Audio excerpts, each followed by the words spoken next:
GST 2.0 పన్నుల సంస్కరణలు 10 సంవత్సరాల కిందటే ప్రారంభమయ్యాయి. కాంగ్రెస్ ప్రభుత్వం అధికారంలో ఉన్నప్పుడే జిఎస్టి మీద కసరత్తు జరిగింది.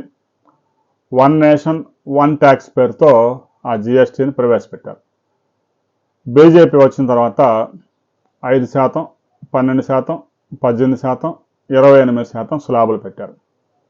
ఏ వస్తువును ఏ స్లాబ్లోకి పెట్టాలి అనేది జిఎస్టి కౌన్సిల్, కేంద్ర ఆర్థిక శాఖ మంత్రి నిర్ణయించి ఆ వస్తువు మీద ఆ పన్ను వసూలు చేశారు. గడిచిన 10 సంవత్సరాలుగా కేంద్ర ప్రభుత్వం జిఎస్టి ద్వారా ప్రతి నెల 2 లక్షల కోట్ల రూపాయల ఆదాయం తీస్తూ ఉంది. జిఎస్టి అమల్లోకి వచ్చిన తర్వాత పన్నులు ఎగవేయడం వ్యాపారస్తులకు ఇక సాధ్యం కాకుండా పోయింది. అయితే కొన్ని వస్తువుల మీద అధికంగా పన్నులు వేయడం వల్ల ఆయా రంగాలు దెబ్బతినిపోయాయి. తాజాగా జిఎస్టి 2.0 పేరుతో కొన్ని రిఫార్మ్స్ తీసుకొచ్చారు పన్నుల్లో. ఏం చేశారు? 5%, 18% మాత్రమే ఉంచి 12, 28 ఎత్తేశారు. అయితే కొన్నిటి మీద మాత్రం 40% వేశారు. గేమింగు, ఇలాంటి ప్రమాదకరమైన పొగాకు ఉత్పత్తులు, సిగరెట్లు, ఆల్కహాలు ఇలాంటి వాటి మీద 40% ఉంది. 99% వస్తువులన్నీ 5% ట్యాక్స్ పరిధిలోకి వచ్చాయి అని ప్రధానమంత్రి నరేంద్ర మోదీ చెప్తా ఉన్నారు. జిఎస్టి సంస్కరణలు అయితే మంచిదే. 2.0 కూడా దీని ద్వారా 2.5 లక్షల కోట్ల రూపాయల సంవత్సరం మొత్తం మీద కేంద్ర ప్రభుత్వానికి ఆదాయం తగ్గిపోతుంది. ఆ మేరకు ఆయా పరిశ్రమలు బెనిఫిట్ అవుతాయి. అయితే అసలు ప్రజలంతా పండగ చేసుకోండి అని చెప్తూ ఉన్నారు, కానీ ఈ రిఫార్మ్స్ ద్వారా ముఖ్యంగా బెనిఫిట్ అయింది వాహన తయారీ రంగం. 2 వీలర్స్ తయారు చేసేవారు, కార్లు తయారు చేసేవారు ముఖ్యంగా బెనిఫిట్ అయ్యారు. వారి ఒత్తిడి మేరకే వాహనాల అమ్మకాల మీద ఉన్న 28% ట్యాక్స్ని 18%కి తగ్గించారు. సహజంగా వినియోగదారులు, ప్రజలు ఎక్కువగా ఉపయోగించే ఆహార పదార్థాలన్నీ కూడా 5% ట్యాక్స్ పరిధిలో ఉన్నాయి. మరి కార్లు కొనేవారు పేదవారా? Luxury car కొనేవాడు పేదవాడా? 2 లక్షలు 3 లక్షలు ఖరీదు పెట్టి బైకులు కొనేవాడు పేదవాడా? కేవలం ఆ ఇండస్ట్రీకి మేలు చేయాలనే ఒక ఉద్దేశంతో 28 నుంచి 18%కి తగ్గించారు. ఇక వన్ నేషన్ వన్ ట్యాక్స్ అని చెప్తూ ఉన్నారు, కానీ అది అబద్ధం. ఎందుకు అబద్ధం?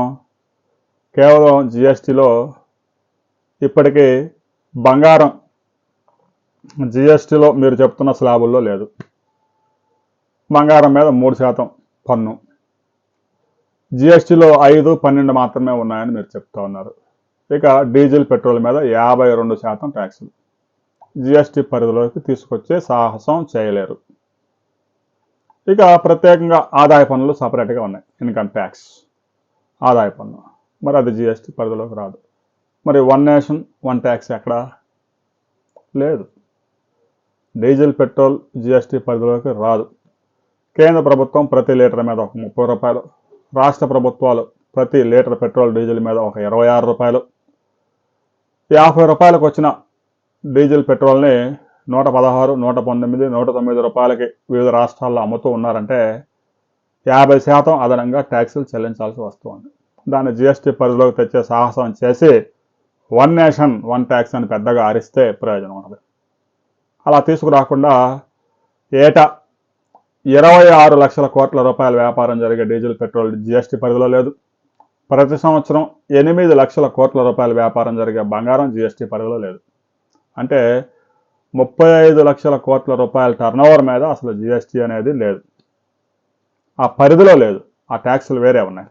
వాటిని ఈ పరిధిలోకి తీసుకురాకుండా వన్ నేషన్ వన్ ట్యాక్స్లో రిఫార్మ్స్ తీసుకొచ్చామని చెప్తూ ఉన్నారు. జిఎస్టి 28 నుంచి 18కి తగ్గించడం, 12% ఉన్నటువంటి వాటిని 5%లోకి వేయడం ద్వారా 2.5 లక్షల కోట్ల రూపాయల కేంద్ర ప్రభుత్వం ఆదాయం కోల్పోవచ్చు, కానీ అందులో 2,30,000 కోట్ల రూపాయల ప్రయోజనం పొందింది ఎవరు అంటే వాహన తయారీదారులు. మారుతి, మహేంద్ర, టాటా, టెస్లా, టొయోటా ఈ కంపెనీలు ఏదైతే ఉన్నాయో ఒక్కో కారు మీద 30,000 నుంచి లగ్జరీ కార్లు అయితే 30 లక్షల రూపాయల వరకు ధర తగ్గాయి. వాళ్ళ సేల్స్ పెంచుకోవడం కోసం కేంద్ర ప్రభుత్వం మీద ఒత్తిడి తీసుకొచ్చి 28 నుంచి 18కి తీసుకురాగలిగారు. కానీ పేదవాడు ప్రతి ఇంట్లో ఉపయోగించే పాలు, పెరుగు, వెన్న ఇలాంటి వాటి మీద ట్యాక్స్ తీసేయండి, 3%లోకి తీసుకురండి అని గగ్గోలు పెట్టినా కూడా రైతుల ప్రయోజనం మాత్రం మీకు పట్టలేదు. కార్లు ట్యాక్స్ తగ్గించావు, పాలు పెరుగు ట్యాక్స్ కూడా తగ్గించు, కనీస వస్తువులు బియ్యం మీద జిఎస్టీ తగ్గించు, నిత్యావసరాల మీద జిఎస్టీ తగ్గించు. ఆ సాహసం చేయరు, ఎందుకంటే వీళ్ళు ఒత్తిడి తీసుకున్నారు కాబట్టి. రాబోయే రోజుల్లో జిఎస్టీలో మరిన్ని సంస్కరణలు రావాలి. ప్రతి వస్తువు జిఎస్టీ పరిధిలోకి రావాలి. బంగారం జిఎస్టీలో లేకుండా చేసి, డీజిల్ పెట్రోల్ జిఎస్టీలో లేకుండా చేసి, వన్ నేషన్ వన్ ట్యాక్స్ అని పెద్దగా అరవడం వల్ల ఉపయోగం లేదు. $110 ఒక బ్యారెల్ ముడి చమురు ధర పలికిన రోజుల్లో 2009లో అప్పటి యూపీఏ కాంగ్రెస్ ప్రభుత్వం $90కే డీజిల్ పెట్రోల్ సరఫరా చేశాయి. ప్రస్తుతం అంతర్జాతీయ మార్కెట్లో ఒక బ్యారెల్ క్రూడ్ ఆయిల్ $66 మాత్రమే పలుకుతా ఉంది.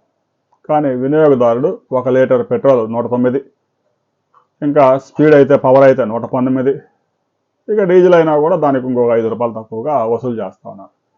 అంతర్జాతీయ స్థాయిలో పెట్రోల్ డీజిల్ ధరలు తగ్గినా కూడా వినియోగదారులకు ఆ ప్రయోజనాలు దక్కకుండా చేసిన పాపం ఈ బీజేపీకి దక్కుతుంది. ప్రస్తుతం అంతర్జాతీయ మార్కెట్లో ఉన్న ధరలు పరిశీలిస్తే మన దేశంలో 1 లీటర్ డీజిల్ పెట్రోల్ ₹70-80కి సరఫరా చేయవచ్చు. కానీ అలాంటి ప్రయత్నాలు చేసే అవకాశం లేదు. పెట్రోల్ డీజిల్ ద్వారా కేంద్ర ప్రభుత్వం ఏటా 6 లక్షల కోట్ల రూపాయల పన్నులు పిండుకుంటా ఉంది. వివిధ రాష్ట్రాలన్నీ కలిపి మరో 5 లక్షల కోట్ల రూపాయలు పన్నుల రూపంలో వసూలు చేస్తూ ఉన్నాయి. మరి అలాంటి కల్పతరువుగా ఉన్నటువంటి డీజిల్ పెట్రోల్ని జిఎస్టీ పరిధిలోకి తీసుకువస్తారు అని మనం ఆశించలేం. రాబోయే రోజుల్లో దీని మీద కేంద్ర ప్రభుత్వం ఏదైనా నిర్ణయం తీసుకున్న తర్వాత మరిన్ని అప్డేట్స్తో మరోసారి కలుసుకుందాం.